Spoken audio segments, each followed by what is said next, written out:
Right, we're live. Welcome, everybody. Murtazaliev versus Tim Tszyu, live watch along, myself and Liam Tully. Looking forward to this one, Liam.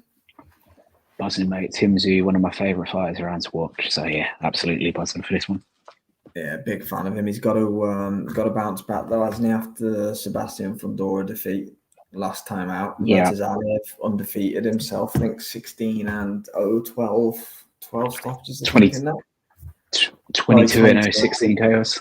Yeah, you're right. Sorry, who am I thinking of? There's another fighter on earlier. It might have been Shiskin. It was 16-0, 12 stoppages. Shishkin 16-12, yeah. Yeah, but Jimmy Lennon Jr. is in the ring, Liam, and we're close. We're close, and it is 10-3. This is flipping lovely. Yeah, that's not too bad at all. Better than the 5 a.m. job. So, how do you see it going, mate? This one? It'll be interesting to see Murtazaliev's power, sort of how he deals with Tim Tszyu's movement, because he's similar to how his dad was back in the day. He's quite a quick mover. He likes to fire his shots up, move around the ring. So that'll be the test for me. I think Tim Tszyu comes through, though. I think he's much more polished than Murtazaliev. We'll get I'd imagine a points decision. Yeah, I think it may go to points, but I'd love to see Tszyu stop him late. And Lewis at LSA Boxing vs. Liam's asking if Liam's had his caffeine. To be fair, I was asleep for a couple of hours there after the PFL. Lewis, I've been having a chat with Lewis. He put an interesting tweet out, shall we say, but he's decided to think better of it. Had a bit of a chat. He put a tweet out about Boxer and Dan Aziz. I said, have a think about it, mate. And he's thought better of it. All good fun. But yeah, it's. I won't ask any further, but big up, Lewis. Hope you're doing well, my friend.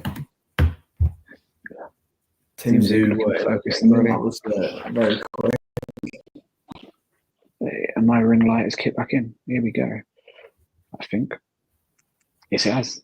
Got ring light diaries for Liam Tully. This is what you get for buying a £5 one off of eBay. Let's see how sync we are, mate. What can you see at the minute? Tim Tszyu standing in this corner, just taking a walk around towards the neutral corner. Okay, perfect. I think we're bang on the money there.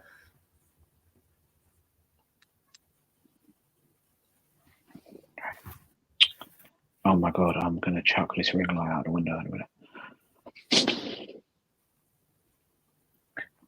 It'll be interesting. He's gone from T-Mobile Arena to a casino. It's pretty sparse crowd. It'll be interesting to see what Tim Tszyu's motivation is. I'm not gonna lie.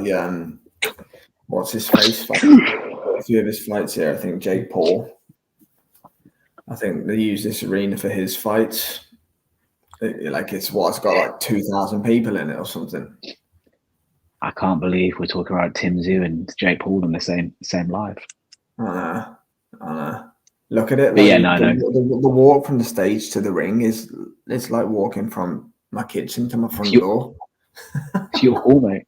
It's in your call. It is. But the winner of this fight is going to be in some huge fights at 154. Mate, there's no doubt about it. Tim Tszyu will probably want to win this belt and then get a loss back that he has against Fundora. Absolutely. Yeah, he's going to fight Spence, isn't he, next?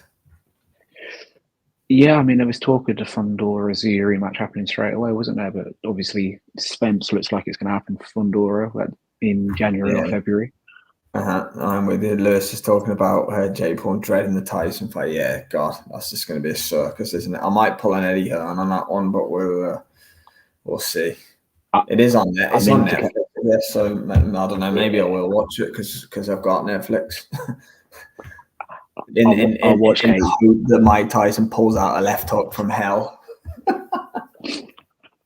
I'm going to watch Katie Taylor. I can guarantee that. Whether I watch Jake Paul will depend on Jake Paul. To be honest, Katie Taylor and Serrano, the rematch is going to be epic, isn't it? Let's start it right. But I don't know. I'll either be jumping around my living room for Mike Tyson putting an end to this farce, or it's going to be one of the saddest days in boxing history.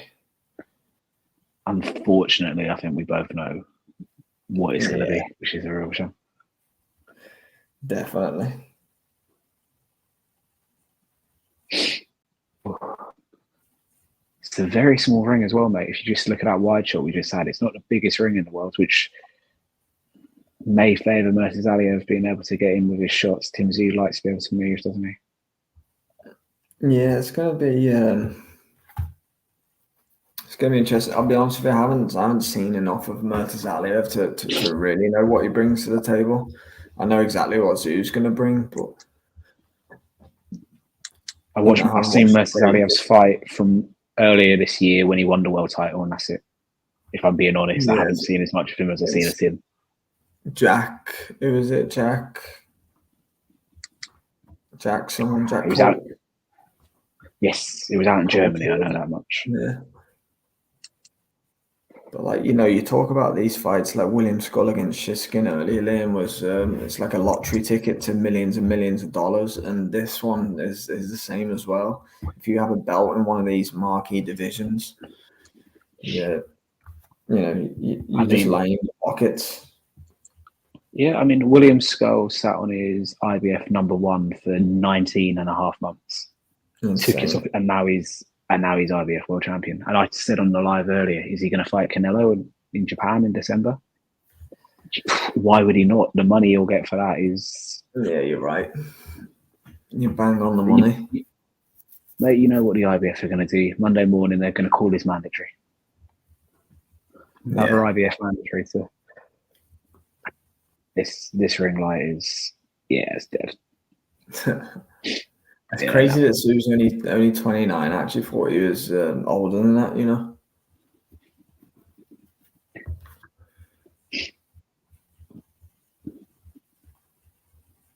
24-1, 17 KOs. He's fascinating. Actually, the story of Tim Tszyu, because he was meant to fight Virgil Ortiz, wasn't he, on the Riyadh season card at Crawford Madrimov? Was that not announced? And then he's gone the PBC route. Yeah, I mean, it was as good as announced, whether it was Tim that pulled out, whether it was Virgil Ortiz. We know Virgil's selective, shall we say, with who he fights and when he fights. Virgil's known for taking opponents that have massive upsides for him and maybe not so much for the opponents. Michael McKinson comes to mind after his performance earlier tonight. So, yeah, we'll see. Definitely. Well, we're moments away. Bakhram Murtazaliev's been announced. Tim Tszyu's been announced. Final instructions from the referee, and we'll see. We'll be underway. I'm looking forward to it. I don't really know how it doesn't deliver, to be honest with you, mate. We've been looking forward to this one all week. There hasn't been a massive moment in boxing yet this weekend. Anna Mazim looked good last night, obviously, but this is the best fight on paper for me of the weekend. Hopefully it delivers.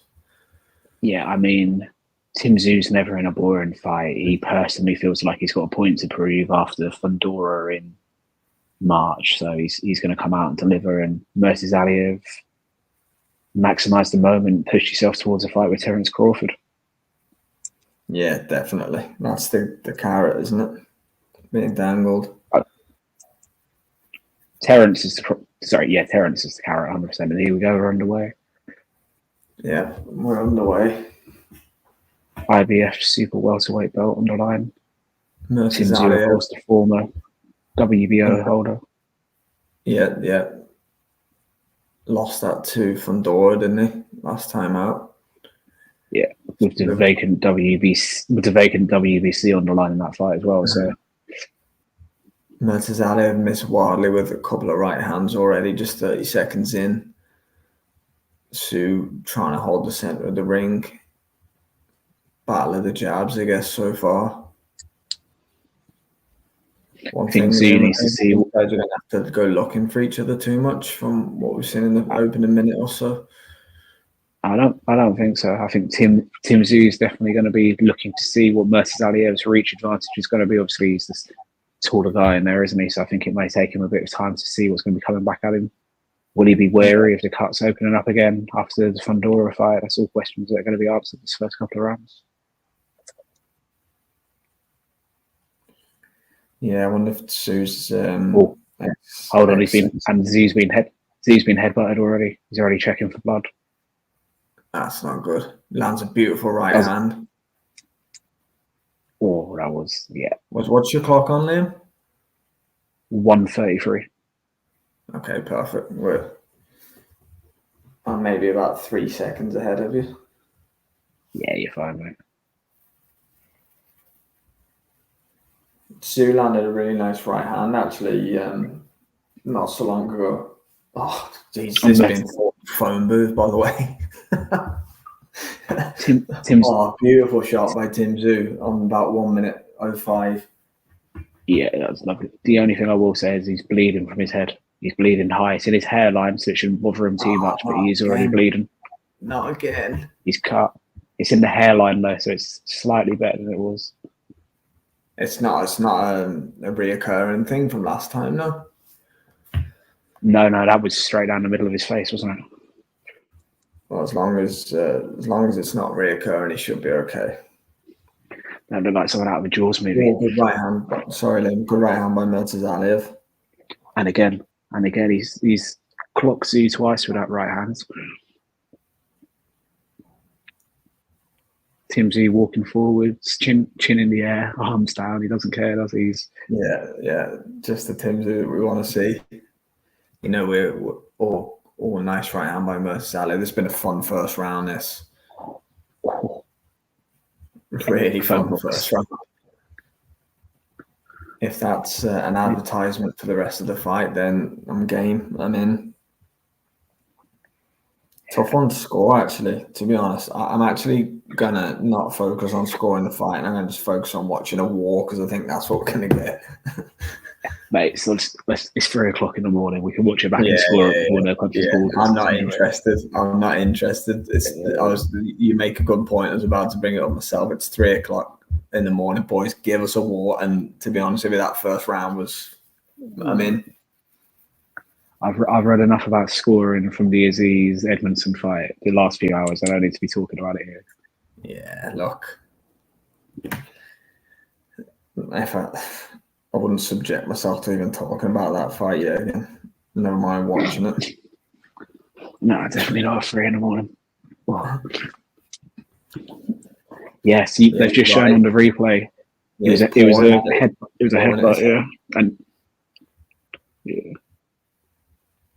That panics him momentarily, though. The way he was checking it, he was definitely panicked by it. Yeah. That's right. Lewis, let's not talk about Aziz. Yeah, Lewis, good idea. We'll leave down Aziz. Menard's joined us. Thanks very much, Menard. What's up? How's the fight's going? First off, really good. Thanks for joining us, Menard. Hope you're well. Tim Tszyu and Bakhram Murtazaliev is 30-ish seconds into the second round. First round was incredibly fun.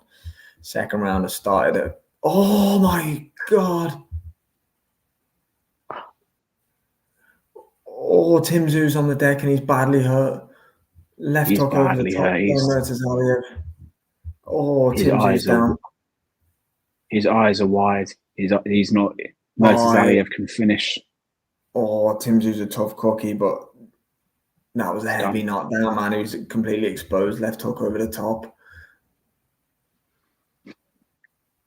Oh, Murtazaliev's looking great here. Tim's in bad trouble. His legs are still not with him, Liam. He's doing the wrong thing. He needs to be on his bike and looking to hold. He cracked Murtazaliev, everyone. Back. Oh, good shot. Murtazaliev has got to be careful at the same time. Oh, he's fighting a bad fight here, Tim Tszyu. Oh, he's down again. Oh. So it's going to be over in the second round. Tim Tszyu's American nightmare may be continuing. Jeez. It's just interesting. The Florida referees like to make the fighters take a step, buy them a few more seconds. This happened in the co-main as well. After each knockdown, they were made to take a step so they could have a few more seconds recovery. Oh, he's fighting back. Murtazaliev's taking a few as well. This is insane. Still got 50 seconds to go in this round. Oh, Tim Tszyu just fighting with him. Oh, what a round. Tim Tszyu cannot afford to be knocked down again here in the last 30 seconds. He needs to stay on his bike. No, he's fighting a terrible fight here, Tszyu. Oh, he lands a huge right hand. Oh, huge uppercut by Tim Tszyu. Murtazaliev's hurt. Now he's gone. Tim Tszyu's just shipped a huge left hook. This could be over. He's out on his feet here. 10 seconds to go. Oh, he's gone. He's gone. Referee's got a job to do here. He's down again, Tim Tszyu. Yeah. The American nightmare for Tim Tszyu. Oh, is he going to stop it? Is he going to allow him the round's over? Is he going to allow him to continue? If I'm Tim Tszyu's corner, I don't know if I'm sending him out for another rounder. Yeah. Dave Rope-a-Dope's joined us. Dave, hope you're well. Sorry, mate, missed your comment there and amongst all we were.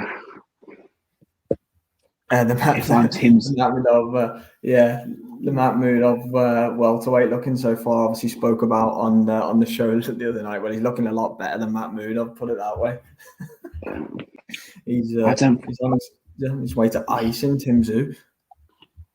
Yeah, I'm not. I don't know if I'm sending Tim Tszyu out for another rounder if I'm his corner personally. I know he was landing during that round, but he was dropped heavy 3 times. Oh yeah, his legs are completely gone, man. Was he down? Oh, the first left hook, man. Jesus.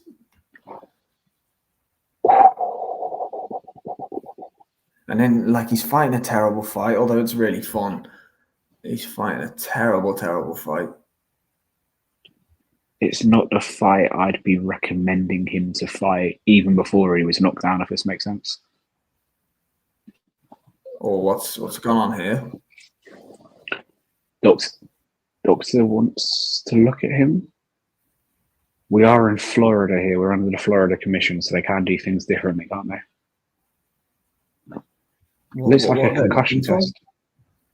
They're doing a concussion test on him, which is mental. All this is doing is buying Tim Tszyu 30 more seconds. Yeah, this is crazy. If I'm Murtazaliev and Murtazaliev's team, Tszyu's going to get badly ironed out here by the way his legs still not with him. Yeah, Tim Tszyu is... The next knockdown, it's over here. Murtazaliev's just going to pour it on him.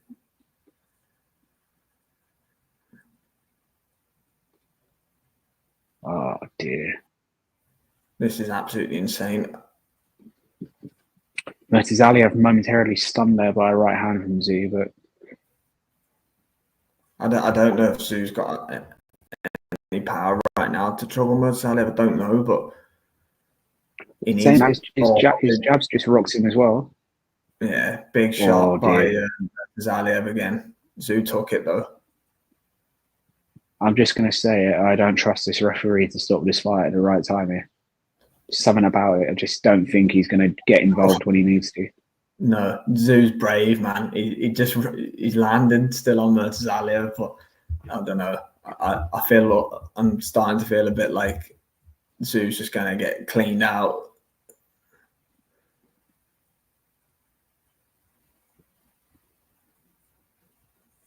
He doesn't need to go looking for Murtazaliev as much. He needs a round to just regain his composure.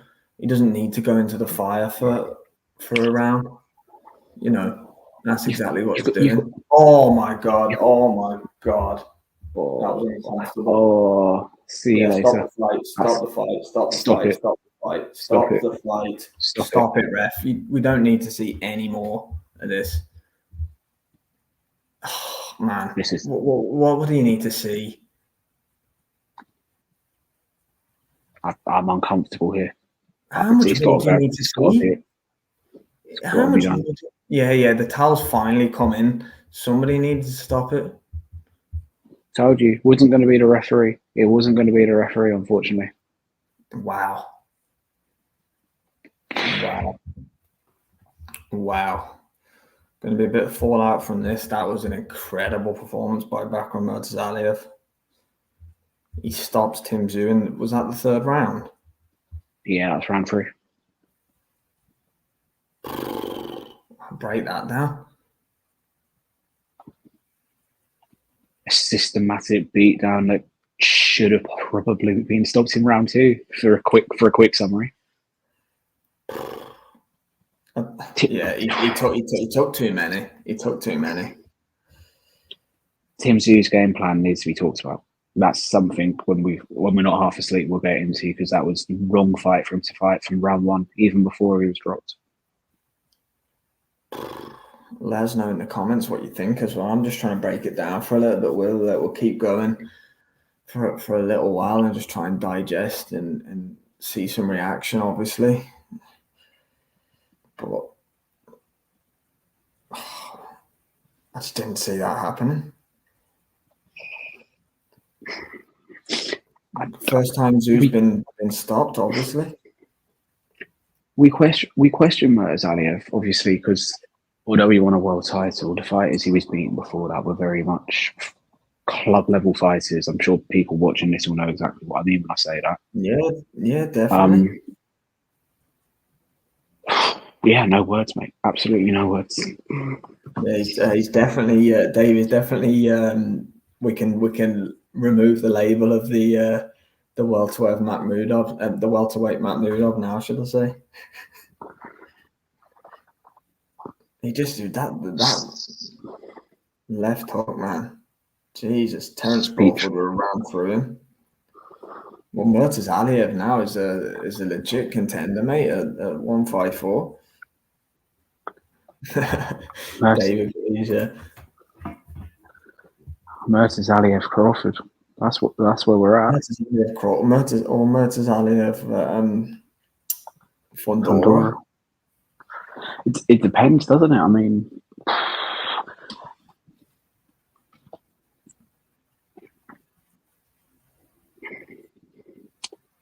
yeah. I mean, I gave Murtazaliev a chance in this fight. I definitely thought he would. He had the power. We've clearly seen that, but I just not seen Tim Tszyu look so ragged and going into a fight with his chin up in the air like he was tonight. Ever. He's always been a come forward fighter, but that was a weird game plan from Tim Tszyu tonight. I'm sure you agree with me, mate. Oh, and the game plan when hurt, and I know I'm not saying that. I know he's discombobulated and he's all over the place and his legs are gone, but surely he should know to. He just fought, and it wasn't even great to watch. It didn't feel good to watch because it was uncomfortable. I called it, didn't I? I said I don't think the referee will stop this fight, and unfortunately, I was proven right.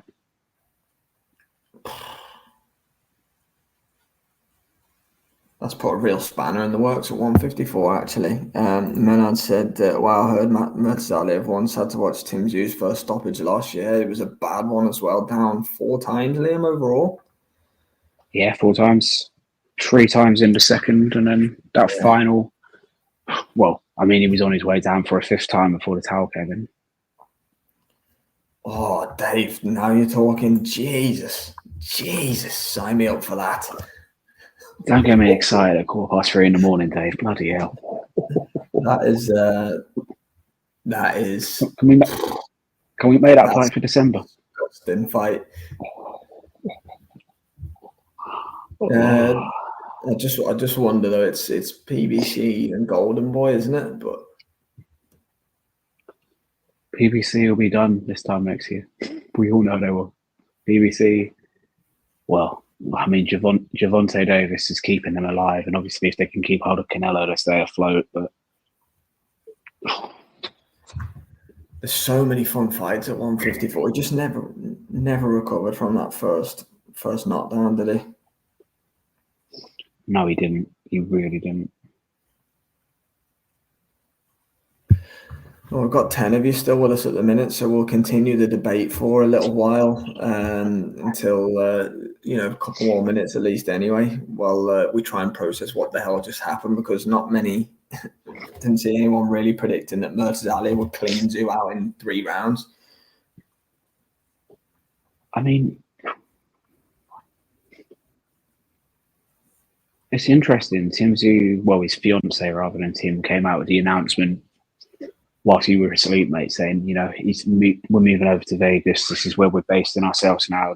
We're leaving Australia behind. We're going to Tim's going to build the rest of his career over here. So he's moved to America. This was his first fight, was it? Was his second fight after T-Mobile, but basically he's house hunting. He's decided he's going to base his career over in America.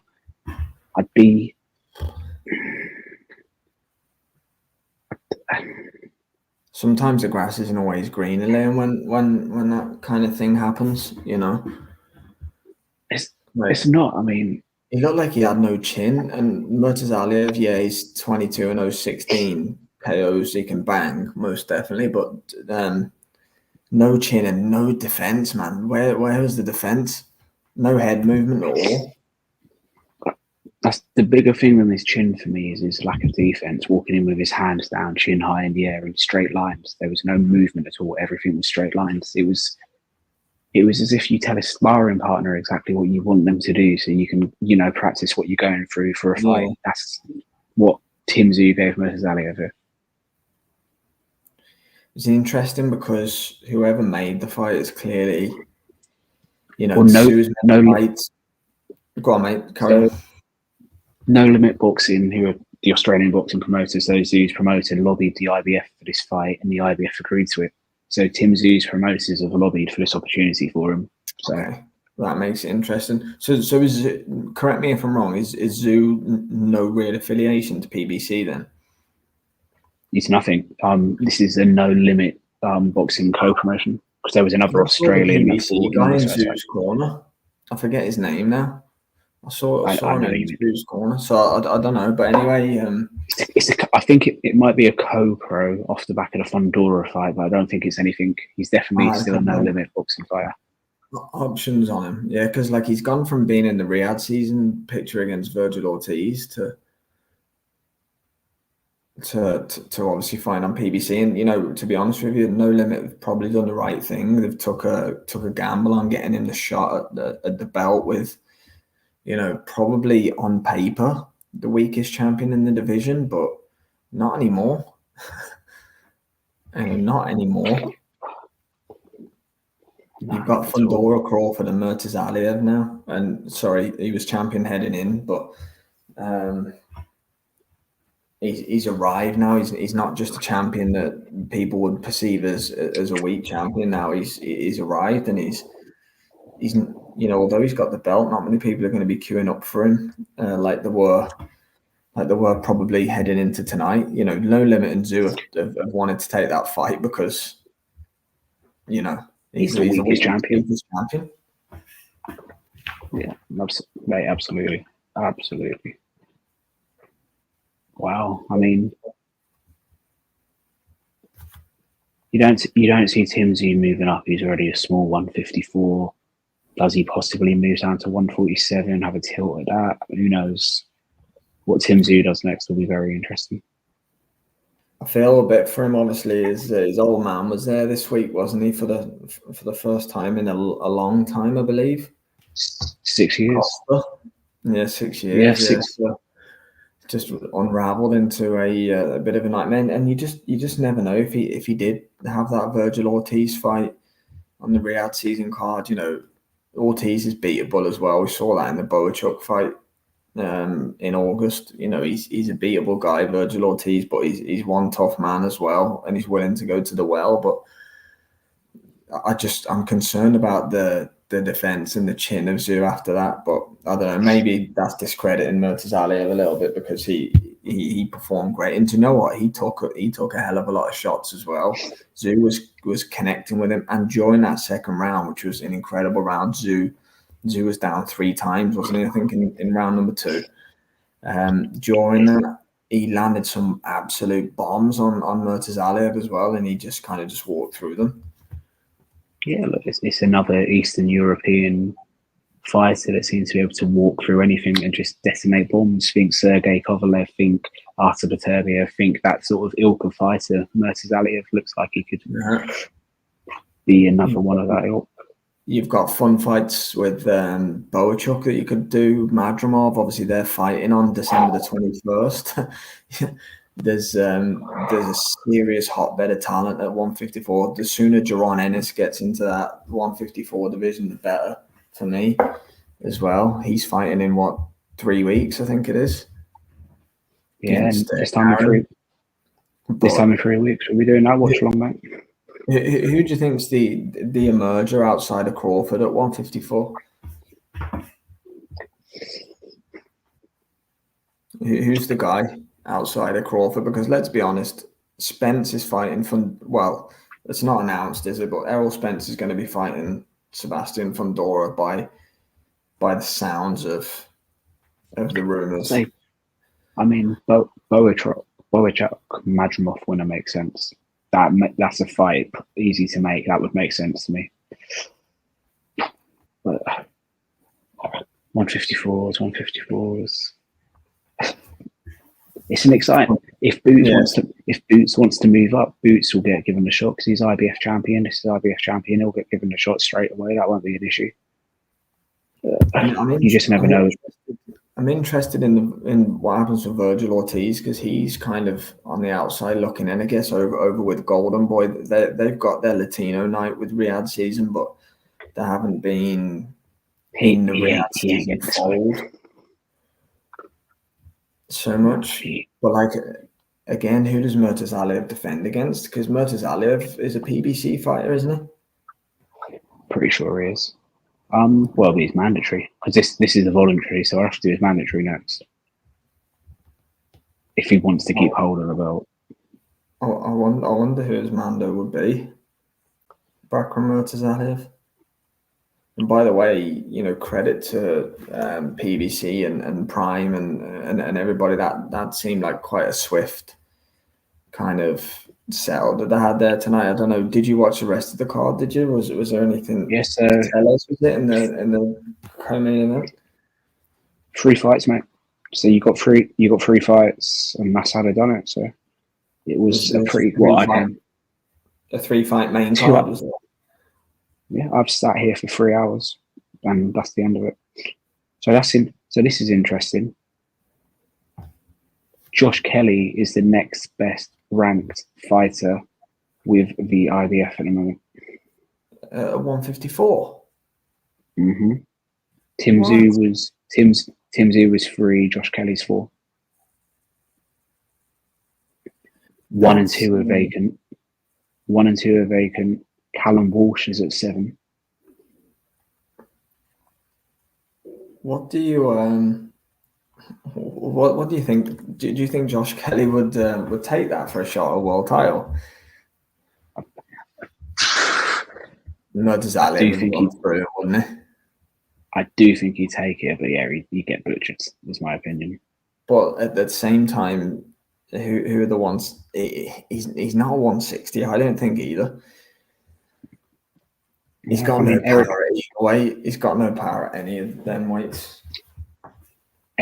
Erickson Lubin is the next best ranked fighter, who's obviously, but he's not fought in a year now. So yeah,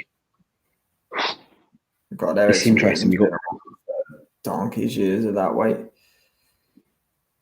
Yeah, even when Charlo folded him in a round. I was just about to say that, and he's lost to Sebastian Fundora as well.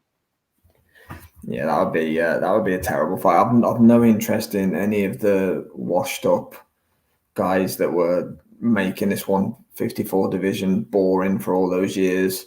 I have zero interest in watching any of those guys fight. I'm interested in the top talent that's making this division the new 147. For all these years, Liam, it was 147. You had to be in at welterweight to be making the money in boxing, to be involved in the big fights. You had 140-pound guys were just fighting at 147 because that's where the big money fights were at. And 154 was always known as one of the least glamorous and the worst and the no-name division in boxing. And now all of a sudden, 154 is becoming the new 147, isn't it? Yeah, absolutely, mate. It's buzzing. The next 12, 24 months in this division are going to be epic. The fights that can be made. The fact we got Turkey helping make them as well. It's be excited to see what's to come. I'm just watching that replay again, and that first left hook that Murtazaliev hit Tszyu with, like how he even got up and survived from it is literally Tszyu's throwing and his whole right side's exposed. Murtazaliev already just pops a left hook over the top and see you later. Good night, Vienna. That's interesting because what do you make of? Go on, Liam. Carry on first. I was going to say it could have been over from the first knockdown. First knockdown probably could have been enough. 110%. Still a few of you with us. If you need to shoot off, Liam, at any point, mate, feel free to. I was just going to ask you though. First off, what do you make of what's going on at PBC? It seems very. It seems like it's a bit of a sinking ship, and also I want to ask you about the fact that with Beterbiev Bivol happening last weekend at a price point, I believe, of $19.99 in America, PBC's pay-per-views are $70, $80, I believe, something like that. Is a Riyadh season slowly going to try and, stamp their authority on that market and kind of, because PBC aren't going to be able to put the fights on and pay the fighters purses for those fights that they want if they're not charging $70, $80 for the pay-per-view, are they? Well, I wouldn't say. So if Canelo decides to go back to Matchroom or go to, in some weird world, go to Golden Boy or Top Rank or something like that, PBC is screwed. They need to keep hold of Canelo. Canelo can float PBC for another 2 years, personally. That's the only way they stay afloat for me now. They could charge $250 for a pay-per-view. They need Canelo to keep them afloat because his revenue alone, even though it's dwindling, keeps them going. That's all they can rely on. Do you think it's massively profitable them having Canelo with his guaranteed purses? Nope. You just think it's not profitable for any. Yeah. It's not profitable for anyone. It's not. If it was that profitable, Eddie Hearn never would have let him go in the first place. That's the reality. Yeah, look, PBC's a mess. I don't see PBC having much relevance much longer. It's the reality. That, especially with Riyadh season, they're being priced out of things now, but the quality of fighters and the talent pool just isn't there. You've got outside of Canelo Alvarez, you've got David Benavidez and Tank are the other guys. Am I missing someone?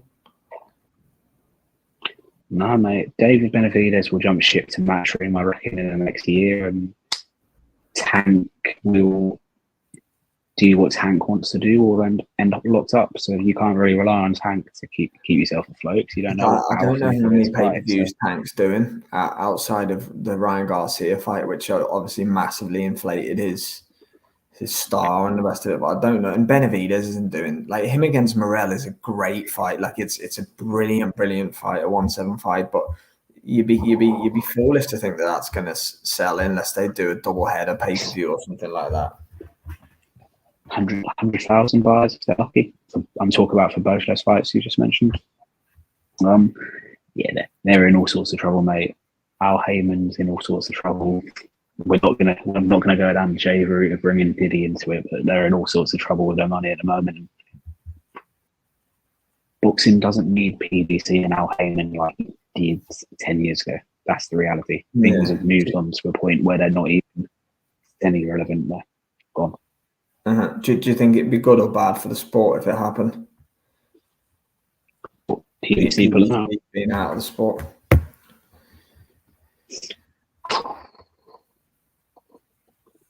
Probably a good thing because we'll stop just getting these PBC fighter versus PBC fighter fights that we've had that have stagnated. Yeah, they're very in-house, aren't they? It's all very in-house at PBC. I just don't know. I always think the more desaturated the market is, the better. But I don't know. And Luca made a point to me earlier because obviously we're talking about Dana White's involvement in boxing, and he keeps saying he's going to do it and not doing it, saying he's going to do it and not doing it. And then he posed the question, do you think he could buy PBC? And it's actually a valid question, I thought, when he asked it.